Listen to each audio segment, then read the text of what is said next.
Hi friends, இன்னைக்கு நம்ம வீடியோல கொங்கு ஸ்டைல்ல ஒரு தக்காளி குருமா எப்படி செய்யறதுன்னு பார்க்கலாமா? அதுக்கு ஒரு கப்ல தேவையான அளவு தண்ணி சேர்த்துட்டு 5 மீடியம் சைஸ் தக்காளியை சேர்த்துக்கோங்க. நல்லா கொதிச்சதுக்கு அப்புறமா இது மாதிரி தோல் நீக்கிட்டு பொடி பொடியா அந்த தக்காளியை கட் பண்ணி வச்சுக்கலாம். ஒரு கடாயில 1 டேபிள் ஸ்பூன் கடலெண்ணெய் சேர்த்துட்டு எண்ணெய் நல்லா காஞ்சதுக்கு அப்புறமா 150 கிராம் சின்ன வெங்காயம், 5ல இருந்து 6 பல் பூண்டு, ஒரு சின்ன துண்டு இஞ்சி, கொஞ்சமா கல்லுப்பு எல்லாத்தையும் சேர்த்துட்டு நல்லா வதக்கிக்கலாம்.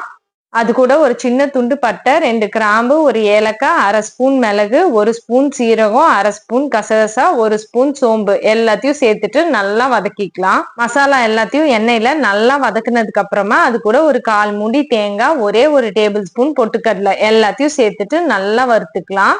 2 நிமிஷம் நல்லா வறுத்ததுக்கு அப்புறமா அது கூட 2 டேபிள் ஸ்பூன் தனியாத்தூள் சேர்த்துட்டு நல்லா வதக்கிட்டு அதை நல்லா நைஸா அரைச்சு வச்சுக்கலாம். இப்போ ஒரு கடாயில 2 டேபிள் ஸ்பூன் கடலெண்ணெய் சேர்த்துட்டு நல்லா காஞ்சதுக்கு அப்புறமா 1 டேபிள் ஸ்பூன் கடுகு சேர்த்துட்டு பொரிஞ்சதுக்கு அப்புறமா 2 மீடியம் சைஸ் பெரிய வெங்காயத்தை பொடி பொடியா நறுக்கி வச்சிருக்கேன். அதை சேர்த்து நல்லா வதக்கிக்கலாம். கொஞ்சம் வதங்கினதுக்கு அப்புறமா 2 பச்சை மிளகா, 1 கொத்து கருவேப்பிலை எல்லாத்தையும் போட்டுட்டு நல்லா பொன்னிறமா வதக்கிக்குவோம். இப்போ அது கூட ஒரு 1/4 ஸ்பூன் மஞ்சள் தூள், 1 ஸ்பூன் தனி மிளகாய் தூள் ரெண்டையும் சேர்த்துட்டு நல்லா வதக்கிக்கலாம். ஒரு 2 நிமிஷம் எண்ணெயிலேயே மிளகாத்தூளோட பச்சை வாசம் போற வரைக்கும் வதக்கிட்டு நம்ம ஏற்கனவே பொடி பொடியா நறுக்கி வச்சிருந்த தக்காளியை அது கூட சேர்த்துக்கலாம்.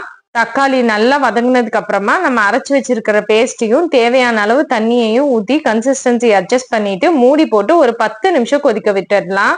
குழம்பு நல்லா கொதிச்சிருச்சு. இப்ப பொடி பொடியா கட் பண்ண கொத்தமல்லி இலைகளை சேர்த்து இறக்குனோம்னா சுட சுட சூப்பரா தக்காளி குருமா ரெடி.